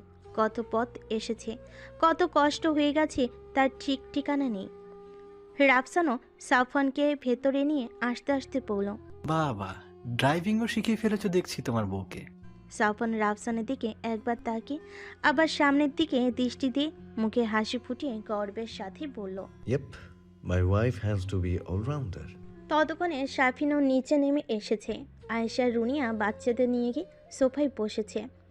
রাফসান আর সাফনও গিয়ে বসলো সেখানে। মেহমানদের কিছু অংশ উৎসুক দৃষ্টিতে দেখছে নতুন আসা এই মেহমানদেরকে। অনেকেই নিজেদের ভেতর চাপা কণ্ঠে কথা বলছে আগন্তুকদের নিয়ে। আফসানাও এসে দাঁড়ালো ওদের কাছে। রাফসান আফসানাকে দেখে ইশারায় নিজের কাছে ডাকলো। তারপর সাফনের সাথে পরিচয় করিয়ে দিয়ে বলল, মিট মাই ওয়াইফ আফসানা মিমি। সাফন সৌজন্য সূচক মাথা নাড়ল। রাফসান এবার আফসানাকে বলল, আফসানা, ইনি সাদ্দাত হুসেন, আমার বড় ভাই হন। আমাদের ফ্যামিলির সাথে ওনার খুবই ভালো সম্পর্ক। ওনার সম্পর্কে আস্তে আস্তে তুমি আরো কিছু জানতে পারবে। এখন বাচ্চাগুলোর জন্য কিছু নাস্তার ব্যবস্থা করো তো। আফসানাও সাফনের দিকে সৌজন্য সূচক মাথা নাড়িয়ে রান্নাঘরের দিকে এগোলো। সবাইকে হঠাৎ করে অন্যরকম খুশি লাগছে, এমনটা এর আগে কখনো দেখেনি আফসানা। তার খটকা লাগলো, কিছু একটা তো আছেই এই লোকটার মাঝে। রান্নাঘরে শরবত আর কিছু নাস্তা রেডি ছিল, সেগুলো ট্রেতে করে নিয়ে আবার হলরুমের সোফার দিকে এগুলো আফসানা। তখনই মেইন ডোর ঠেলে ভেতরে প্রবেশ করলো একটা নারী অবয়। তাকে দেখে চমকে উঠল আয়েশা, রুনিয়া সহ শাফিন আর রাফসানও। তাকে দেখে কোনোভাবেই চেনার উপায় নেই যে সে এই পরিবারেরই মেয়ে। মুখের আদল বদলে গিয়েছে অনেকখানি। সেই ফোলা ফোলা জল দুইটা মুখের সাথে মিশে গিয়ে তীক্ষ্ণ হয়ে আছে। জল লাইন দুটি ধারালো হয়ে তার শক্ত ব্যক্তিত্ব জানান দিচ্ছে। বাদামি রঙা মণিযুক্ত ধারালো চাহনি চোখের উপরে অবস্থানরত, ভুরু দুইটা টান টান হয়ে আছে। গায়ের রঙের পরিবর্তন এসেছে অনেক। ফোলা ফোলা কমলা রঙের প্রলেপ দেওয়া ঠোঁট দুইটা টস টস করছে। সেই মোলায়েম মুখটা এখন কঠোরতায় পরিপূর্ণ। সাদা আর আকাশি রঙের মিশলের একটা কামিজ আর আকাশি রঙা সালোয়ার আর ওড়না পরে আছে সে। গাঢ় খয়েরি রঙা ঘন চুলগুলো পিঠময় ছড়িয়ে আছে। সৌন্দর্য যেন ঠিকরে পড়ছে তার। কে বলবে সে 3 বাচ্চার মা? মুখে দীপ্তিময় হাসি ফুটিয়ে সে এগিয়ে আসছে ধীর পায়ে সোফায় বসা মানুষগুলোর দিকে। তার আজন্ম কাছের মানুষ। আফসানা এতক্ষণ দাঁড়িয়ে দাঁড়িয়ে এই অতীব সুন্দরী মেয়েটার দিকে তাকিয়েছিল। কিন্তু মেয়েটা কাছাকাছি আসতেই ওর চোখ গেল নিজের স্বামীর দিকে। অসম্ভব রকমের ভালোবাসাপূর্ণ দৃষ্টিতে সে তাকিয়ে আছে আগন্তুক মেয়েটার দিকে। আফসানার রাগ হলো ভীষণ। তার স্বামী এই মেয়েটার দিকে এইভাবে তাকিয়ে আছে কেন? মাথায় এলো না ওর। কোথাকার কার বউ, তার দিকে তার স্বামী তাকিয়ে আছে, অথচ রাফসান তার দিকে কখনো এত ভালোবাসার সহিত তাকিয়েছি না তা আফসানার মনে পড়ে না। মনে মনে ভেবে নিল আগে রাফসানকে জায়গা মতো পাক, তারপর বুঝিয়ে দেবে কত ধানে কত চাল। মেয়েটি এগিয়ে আসলো সাফনের পাশ থেকে উঠে গিয়ে জায়গা করে দিল তাকে বসার। ওর মুখে হাসি ধরছে না, অবাক চোখে ও তাকিয়ে আছে আগন্তুক মেয়েটার দিকে। শুধু ও না, সবাই তাকিয়ে আছে। আফসানা লক্ষ্য করলো সেটা, কারোর মুখে যে হাসি ধরছে না সেটা সে খেয়াল করলো। তার আজীবন গোমরা মুখে থাকা ওই কাছের মানুষগুলোর হঠাৎ এমন আনন্দ তার বোধগম্য হলো না। মেয়েটি পাশে এসে বসতে সাফন তার দিকে প্রেমপূর্ণ দৃষ্টিতে তাকিয়ে বলে উঠল, ইনি আমার স্নেহের স্ত্রী রাইয়ানা তাসনিম। রুমেশার চোখ চোখা করে তাকালো একবার সাফনের দিকে, তারপর সাফনের উপর থেকে চোখ সরিয়ে নিজের মা আর ফুপির দিকে তাকিয়ে রইল বড় বড় চোখ করে। আয়েশা ছোট্ট মেয়েটাকে কোলে নিয়ে উঠে আসলো রুমেশার কাছে। রাফসান জায়গা করে দিল মাকে বসার জন্য, তারপর আয়েশার কোল থেকে পিচ্চিটাকে নিল। আয়েশা রুমেশার পাশে বসে রুমেশার হাতের উপর নিজের হাতটা রেখে চাপা গলায় বলল, এতদিন পর আমার মেয়েকে কাছে পেয়েও আমি একটু জড়িয়ে ধরতে পারছি না, একটু কেঁদে মনটা হালকা করতে পারছি না। সুখটা বুকের ভেতরে কোথায় যেন বেঁধে আছে, ছড়িয়ে যেতে পারছে না, সেটা সারা শরীরে। চিন্তা করো না মা, কোলাহল আর লোক সমাগম কমলেই যতক্ষণ ইচ্ছা আমাকে জড়িয়ে ধরো, যত ইচ্ছা কান্না কইরো। এখন কিছুই করব না মা, লোকে সন্দেহ করলেই সমস্যা। রাফসান পাশ থেকে ওর কোলের বাচ্চাটাকে দেখে রুমাইশাকে জিজ্ঞেস করলো। এই তুলার পুতুলের নামটা কি? রুমাইশা সহ বাকিরাও হেসে উঠল ওর প্রশ্ন শুনে। হাসি থামিয়ে রুমাইশা বলল, শায়রি হুসেইন রাশা। ওদের জমজ ছেলে দুটো এতক্ষণ রুনিয়ার কাছে ছিল, এখন মা চলে আসে এই গুটি গুটি পায়ে রুনিয়ার কাছ থেকে সরে এসে ওরা মায়ের কাছে এসে দাঁড়ালো। রুনিয়া কোলে তুলে নিল একটাকে, আর একটাকে কোলে তুলে নেওয়ায় অন্যটা গাল ফুলিয়ে সাফনের কোলে গিয়ে বসলো। সাফন তাকে ভালোভাবে নিজের কোলে বসালো। নতুন পরিবেশে সে দুজনেই চুপচাপ হয়ে গেছে। রুনিয়া বলে উঠলেন, এদের দুজনকে তো আলাদা করে চেনার উপায় নেই দেখছি। কার কি নাম? রুমাইশা হেসে নিজের কোলের দিকে নির্দেশ করে বলল, ইনি শাম্মীর হুসেইন। তারপর সাফনের কোলের উপর বসাটার দিকে নির্দেশ করে বলল, আর উনি সাদমান হুসেইন। তুমি কিভাবে চিনতে পারো? আমি তো 2 মিনিট পরেই ভুলে যাব কে কোনটা। ওনার অনেক গুণ, উনি কিভাবে যে ছিনেন সে রহস্য আমিও সমাধান করতে পারিনি এখনো। তখনই সাফনের কোলে বসা সাদমান গাল ফুলিয়ে তেজি কণ্ঠে বলে উঠল, বাবা কখনোই আমাদেরকে চিনতে পারে না, আমাকে সাহমের বলে ডাকে, আর সাহমেরকে বলে সাদমান। বাবা সারাক্ষণ শুধু সবকিছু ঘোলাই। ছেলের এমন অভিযোগ শুনে সাফন আর রুমাইশা দুজনেই শব্দ করে হেসে উঠল। সাফিন বেশ মজা পেল। ও এগিয়ে এসে রুমাইশার কোল থেকে শামিরকে টেনে নিজের কোলে উঠিয়ে সাদমানকে উদ্দেশ্য করে বলল, আর কি কি করে তোমাদের বাবা? কিন্তু সাদমান কিছু বলার আগে শামির বুড়ো কুচকে বলে উঠল, সারাক্ষণ মাম্মামকে বিরক্ত করে, নিজে মাম্মামের কাছে ঘুমায় কিন্তু আমাদেরকে ঘুমাতে দেয় না, ঘুমালে অন্য রুমে রেখে আসে। মাঝে মাঝে তো আমাদেরকে মাম্মামের কাছে ঘুমাতে দেবে না বলে দরজা দিয়ে দেয়, আর খোলেই না। খুবই অসুবিধা করে বাবা। শাহমিরের কথা শুনে হো হো করে হেসে উঠল সাফান। ওর সাথে হাসিতে যোগ দিল রাফসান আর শাফিন। রুমেশা লজ্জা পেয়ে মাথা নিচু করে হাসতে শুরু করলো। অবস্থা বেশি ভালো না দেখে রুনিয়া গলা খাকারি দিল, তারপর বলল, গল্প পরে করা যাবে, তোমরা এখন রুমে গিয়ে চেঞ্জ করে আসো। শাফিনের এখনো গোসল হয়নি, ও গোসল সেরেনি। রুনিয়ার কথাই সাই মানল সবাই, কিন্তু সবার মুখেই মিটি মিটি হাসি লেগে রইল। আয়শা উঠে গেল দেখতে নাজমা মেয়েটা চিলকোটার কামরাটার কদ্দূর কি করলো। শাফিন সাদমানকে সাফনের কোল থেকে টেনে নিয়ে শাহমিরকে কোলের থেকে নিচে নামিয়ে দুজনের হাত ধরেই বলল, চলো তোমাদের দুজনকে সবার সাথে পরিচয় করিয়ে দেব, শুধু তোমাদের কার নাম কি সেটা আমাকে মাঝে মাঝে মনে করিয়ে দিও, ঠিক আছে? সাদমান আর শাহমির দুজনেই অতি উৎসাহে মাথা নাড়িয়ে শাফিনের সাথে এগুলো। রুমেশা আর সাফন একে অপরের দিকে তাকিয়ে ঠোঁট টিপে হাসতে লাগলো। রাফসান ওদেরকে হলরুমে রেখেই আবার ছাদের দিকে ফিরে যাওয়ার জন্য পা বাড়ালো আর বলে গেল, রুম ঠিকঠাক হলেই তোমরা চলে এসো, আমি ছাদে আছি। স্টেজ সাজানোর দায়িত্ব আমার উপরই পড়েছে। রুমেশা মাথা নাড়িয়ে সায় জানালো। রাফসান দ্রুত পায়ে চলে গেল ছাদের দিকে। ওরা সোফাতে বসে নিজেদের ভেতর কথা বলতে লাগলো। কিছুক্ষণ পর আয়শা নেমে এসে খবর দিল কামরা তৈরি হয়ে গেছে। দুজনেই ওরা সোফা থেকে উঠে ছাদের দিকে পা বাড়ালো। জার্নির কারণে শরীর ওদের ক্লান্ত, এখন বিশ্রাম নিতেই হবে। ছাদে উঠে ওরা আত্মীয় স্বজনদের ঠেলে চিলেকোঠার কামরাটার দিকে এগুলো। বহু বছর পর এই কামরাটার সামনে দাঁড়িয়ে পুরনো স্মৃতিগুলো তাজা হয়ে উঠল দুজনেরই। দরজা খুলে ভেতরে প্রবেশ করলো রুমেশা। ওর পেছন পেছন ভেতরে ঢুকলো সাফওয়ান। ঢুকেই দরজা লাগিয়ে দিল। কামরাটা অল্প সময়ের ভেতরেই চকচকা করে দিয়েছে। এতগুলো দিন পর এই রুমটাতে এসে রুমেশার বুকের ভেতরটাতে অন্যরকম এক আলোড়ন তৈরি হলো। উচ্ছ্বাসের সাথে হেসে ও পিছনে ফিরল, তারপর দুহাত বাড়িয়ে দিল সাফওয়ানের দিকে। সাফওয়ান ঘরটার চারপাশে নজর বোলাচ্ছিল কোনো পরিবর্তন হয়েছে কিনা দেখার জন্য, কিন্তু কোনো পরিবর্তনই তার চোখে পড়ল না। ঘরটা সম্পূর্ণ আগের মতোই আছে। আর তখনই রুমেশার বাড়িয়ে দেওয়া হাতের দিকে নজর গেল ওর। ঠিক করে হেসেও এগিয়ে গেল রুমেশার সেই বাড়িয়ে দেওয়া হাতের দিকে। তারপর রুমেশার আলিঙ্গনে নিজেকে আবদ্ধ করে নিল। নিজেদের বিবাহ পরবর্তী সময়টার কথা মনে পড়ে গেল ওদের। কত খুনসুটি, কত ঝগড়া, কত মনোমালিন্যের সাক্ষী এই ছোট কামরাটা। কত শত স্মৃতি ছড়িয়ে ছিটিয়ে আছে কামরাটার প্রতি। পড়তে পড়তে তার হিসাব নেই। দুজন দুজনকে জড়িয়ে ধরে সেই স্মৃতিগুলোই নিজেদের মস্তিষ্কের ভেতর আরও একবার ঝালাই করে নিল। রাতের বেলা মেহমানদেরকে সব নিচে ঘুমানোর ব্যবস্থা করে দিয়ে ওরা ফ্যামিলির সবাই চলে এলো ছাদে।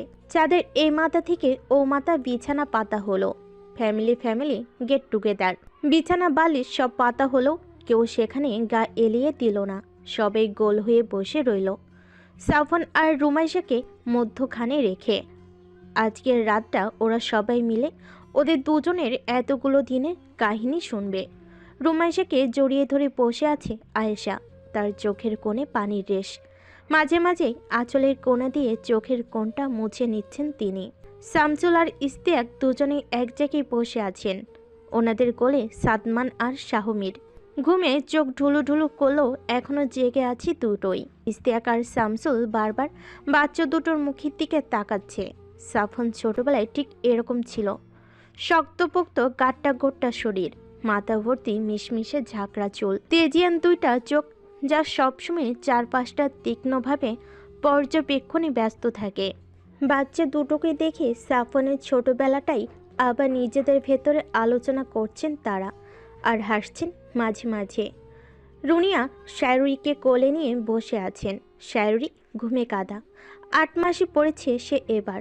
সাফন মায়ের কোলে নিজের মেয়েটাকে এইভাবে ঘুমাতে দেখে বলল, মা, রাশাকে তুমি রুমে শুইয়ে দিয়ে আসো, পাখা ফুল স্পিডে দিও, ও কিন্তু প্রচুর ঘামে, গরম সহ্য করতে পারে না একটু। আর দরজাটা খোলা রেখো, যেন ঘুম থেকে উঠে পড়লে বোঝা যায়। রুনিয়া মাথা নাড়িয়ে শায়রুইকে বুকের ওপর নিয়ে চিলেকোঠার কামড়ে শুয়ে দিতে গেল। রাফসান আর আফসানা এখনও আসেনি, ওরা নিচেই আছে। মেহমানদেরকে শোবার জায়গাগুলো ঠিকঠাক করে দিয়ে রান্নাঘর গুছিয়ে চলে আসবে। ওদের জন্যই বসে আছে সবাই। রাফসান এখনও জানে না সাফন আর রুমাশার ব্যাপারে কিছু। তাকে সাদে এনেই বলা হবে সব কিছু। সাদমান আর শাহমীরের চোখ ছোট হয়ে আসছে ঘুমে। শামসুল ওদের দুজনকে বললেন, নানু ভাই, তোমাদের তো ঘুম পাচ্ছে, ঘুমিয়ে পড়ো, এখানে কষ্ট করে জেগে থাকতে হবে না। কিন্তু দুজনেই অসম্মতি জানালো। শাহমীর বলল, মাম্মাম ঘুমালে মাম্মামের সাথে ঘুমাবো। হ্যাঁ, নইলে বাবা আমাদেরকেও রাসার কাছে রেখে আসবে আর নিজে মাম্মামের কাছে ঘুমাবে। খুব পেকেছে দুটো। বিকালবেলা আমাকে বলেছে যে বাবা আমাদের থেকে মাম্মামকে বেশি কোলে নেয়। সাদমান শামসুলের কোলে হেলান দিয়ে শুয়েছিল। শাফিনের কথাই উঠে সোজা হয়ে বসে ভ্রু কোটি করে শক্ত গলায় বলল, চাচ্চু, তোমার সাথে কি কথা হয়েছিল? তুমি বলেছিলে আমাদের কথা আমাদের ভেতরেই থাকবে, কিন্তু তুমি প্রমিস রাখোনি। তোমার সাথে আমরা আর কোনো কথাই বলবো না। সরি, আর হবে না। আর কিছু বলবো না কাউকে, প্রমিস। এখন সরি বলে আর লাভ হবে না চাচ্চু। আমরা মানুষকে একবারের বেশি সুযোগ দেই না। তোমার সুযোগ তুমি হারিয়ে ফেলেছো। তোমার সাথে আমরা আর কোনো গোপন কথা বলবো না। কাম সেরেছে, দুইটা দেখি একজোট। রুমাইশা নিজের মাথাটা সাফনের বাহুতে ঠেকি সাফিনার বাচ্চাদের খুনসুটি দেখছিল আর হাসছিল। বাচ্চাদের এমন কথার ফুলঝুরিতে সাফনের দিকে এক পলক তাকালো ও সাফনও রুমাইশার সেই দৃষ্টিতে দৃষ্টি রেখে চোখে চোখ রেখে নিজেদের মনের ভাব বিনিময় করে নিল। সাফন সাফিনকে উদ্দেশ্য করে বলল, ওদের সাথে পেরে উঠবি না সাফিন। জন্মের পরে থেকেই ওদের মাইন্ড এক প্রকার কানেক্টেড। দুজন একসাথে একইভাবে চিন্তা করে। ইভেন ওরা দুজন দুজনের সাথে মনে মনে কথাও বলতে পারে, অনেক দূর থেকেও। আর সময়ের সাথে সাথে সেটা আরও স্ট্রং হচ্ছে। সাফনের কথা শুনে অবাক হয়ে গেল সবাই। বড় বড় চোখ করে তাকিয়ে রইল ওরা সাদমান আর শাহমিরের দিকে। সাদমান আর শাহমির অস্বস্তিতে পড়ল সবার এমন তাকানো দেখে। দুজন দুজনের দিকে তাকিয়ে রইল ওরা। এমন সময় সাদে প্রবেশ করলো রাফসান আর আফসানা। শব্দ শুনে সেদিকে তাকালো সবাই। কিছু দূর এগিয়ে আসার পর আফসানা সাফন আর রুমাইশাকে এখানে দেখে রাফসানকে চাপা গলায় জিজ্ঞেস করলো, তুমি তো বলেছিলে আমরা এখানে শুধু পরিবারের লোকজন থাকবো, তাহলে এনারা এখানে কি করছেন? ওরা আমাদের পরিবারেরই সদস্য এবং খুবই গুরুত্বপূর্ণ সদস্য। ধৈর্য ধরো, সবই জানতে পারবে। আফসানা আর কোনো প্রশ্ন করলো না। আফসানাকে দেখে আয়েশা জিজ্ঞেস করলেন বাচ্চাদের কথা। আফসানা মুখে কিঞ্চিত হাসি ফুটিয়ে বলল, ওরা নিচে ঘুমাচ্ছে মা, তাই আপনার ছেলে বলল ওদেরকে ওখানেই রেখে আসতে। সবাই সরে সরে গিয়ে রাফসানদের জন্য বসার জায়গা করে দিল। রুমাইশা মুখে মিষ্টি হাসি ফুটিয়ে আফসানার হাতটা নিজের হাতের মধ্যে নিয়ে বলল, তুমি আমার পাশে এসে বসো ভাবি, তোমার সাথে দুটো কথা বলি। আফসানা অপ্রস্তুত হেসে রুমাইশার পাশে, রুমাইশা আর আয়েশার মাঝে বসলো। রাফসান গিয়ে সাফনের পাশে দাঁড়ালো। তারপর সাফনকে উদ্দেশ্য করে নিচু গলায় বলল, ভাই, আফসানাকে আমি এখনো তোমাদের আসল পরিচয় বলি নাই। তুমি চাইলে আমি তাকে বলবো, চিন্তা করো না। তাকে নিয়ে কোনো সন্দেহ নেই, সে কোনো ক্ষতির কারণ হবে না ইনশাল্লাহ। আমি তার সাথে গত 8 বছর ধরে আছি। সে আমার 2 সন্তানের মা, আর আমি এবং আমার পরিবারের লোকজন তাকে যথেষ্ট বিশ্বাস করি। এখন তোমার কাছে ঠিক লাগলে আমি তাকে জানাবো তোমার ব্যাপারটা। কবুল বলার সাথে সাথে এই মেয়েটা এই পরিবারের অবিচ্ছেদ্য অংশ হয়ে গেছে। আর সেখানে 8টি বিশ্বস্ত বছর তো অনেক বিশাল ব্যাপার। তুই তাকে জানাতে পারিস, অসুবিধা নেই। তার জানার অধিকার আছে নিজের পরিবারের মানুষ সম্পর্কে। রাফসান খুশি হলো খুব। হাসি হাসি মুখ করে সাফনের পাশ থেকে সরে গিয়ে ও বসলো সাফিনের পাশে। সবাই গোছগাছ করে বসার পর রাফসান আফসানাকে ডেকে বলল, আফসানা, তোমাকে বলেছিলাম আমাদের একটা বোন আছে। তোমাকে কখনোই আমি তার নাম বলিনি, কিছু সঙ্গত কারণে। কিন্তু আজ আর তোমার থেকে লুকিয়ে রাখার মতো কিছু নেই। আমার বোনটার নাম রুমাইশা কাদের। সে এখন তোমার পাশেই বসে আছে।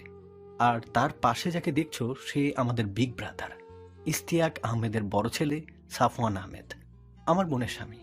আফসানা চমকে তাকালো রুমাইশার দিকে। এই মেয়েটি তার ননদ, অথচ সে কত কি নাই ভেবেছিল। এই জন্যই তাহলে সবাই এত খুশি আজ। রাফসানের এই মেয়েটির দিকে ওইভাবে তাকানোর কারণ তাহলে এটাই। রুমাইশার হাতের মুঠিতে আফসানার হাতটা ধরেছিল। রুমাইশা সেই হাতে আলতো করে চাপ দিয়ে মিষ্টি হেসে বলল, আমাকে ননদ মনে করবে না ভাবি, আমাকে তোমার বোন ভাববে। আমি আসলে তেমন শয়তানি করতে জানি না, তাই ননদ হলে ঝামেলায় পড়ে যাব বলে খিলখিল করে হাসলো রুমাইশা। ওর সেই হাসিতেই যোগ দিল অন্যরাও। আফসানা নিজের অপ্রস্তুত ভাবটা কাটিয়ে উঠে বাকিদের সাথে তাল মেলালো। ও একবার রুমাইশাকে দেখছে আর একবার রাফসানকে। ভাই বোনের চেহারায় তেমন মিল পাওয়া যাচ্ছে না। রাফসান খুবই ফর্সা, ওর গায়ের রং কিছুটা বিদেশিদের মতো, চোখ দুটা কাজল কালো, মুখ ভর্তি চাপা দাড়ি, মাথা ভর্তি ফুলে থাকা কালো রঙা চুলগুলো ঘাড়ের উপর এসে পড়েছে। কিন্তু রুমাইশার এমন কিছুই নেই। মুখের গঠনটা খুবই নজর কাড়া হলো, গায়ের রংটা উজ্জ্বল শ্যামলা। রাফসানের মতো ফর্সা নয়, মুখে বা শরীরে মেয়েদের ছিটে ফোটা নেই। আফসানা সেই আসার পর থেকেই রুমাইশাকে খেয়াল করছে। শরীরটা অসম্ভব রকমের আকর্ষণীয় রুমাইশার। বুক, কোমর, পেছন সবই অত্যন্ত সুঢল। বোঝার উপায় নেই বাচ্চা আছে এতগুলো। মাথা ভর্তি কোমর চড়ানো মেরুন রঙা চুল, টানা টানা চোখ দুইটা নজর কাড়া না হলেও কেমন যেন নেশা ধরানো। সেদিকে তাকিয়ে থাকলে কেমন যেন ঘোরের মধ্যে চলে যাচ্ছে আফসানা। রুমেশে সহ অন্যরা আড্ডা দিয়ে যাচ্ছে সমানে, কিন্তু আফসানা সেদিকে খেয়াল নেই। ও সাফনকে দেখছে আর চোখে। সাদা রঙা একটা আন্ডারশার্ট আর নেভি ব্লু রঙা একটা ট্রাউজার পরে বসে আছে সে। লোকটাকে প্রথম দেখি ভ্যাবাছাকা খেয়ে গেছে ও। এত আকর্ষণীয় মানুষ কিভাবে হয়? লোকটার শরীরে সামান্যতম মেদ নেই, পুরোটাই যেন মাসলস। শ্যামলা রং শরীরটা অত্যাধিক আকর্ষণীয়। শক্ত জলদয় আর কুঞ্চিত ভুরু জোড়ার নিচের তীক্ষ্ণ চাহনির চোখ জোড়া জানান দেয় তার বিচক্ষণতার। তার পেশিবহুল বুকের মাঝখানটা কেমন যেন ছুঁয়ে দিতে ইচ্ছে করছে। ভাবনাটা আরও একটু গভীর হতেই সাথে সাথে চোখ নামিয়ে নিল আফসানা। ছি, সেসব কি ভাবছে? লোকটা তার ভাসুর, তার ননদের স্বামী। তাকে নিয়ে এসব কল্পনা করা অসুস্থ মস্তিষ্কের লক্ষণ ছাড়া আর কিছুই না। নিজেকে সংযত করলো আফসানা, মনকে জোর করে ফিরিয়ে আনলো আড্ডার মাঝে। তখনই সাফিন নড়েচড়ে বসে সাফনকে জিজ্ঞেস করলো, তোমার এত পরিবর্তন কিভাবে হলো ভাইয়া? তোমাকে তো পুরোপুরি ঠিকঠাক লাগছে। সব ঠিক হলেও চোখের রং কিভাবে বদলে গেল ভাইয়া? চোখের সেই উজ্জ্বলতাটাও নেই, কিভাবে হলো এমন?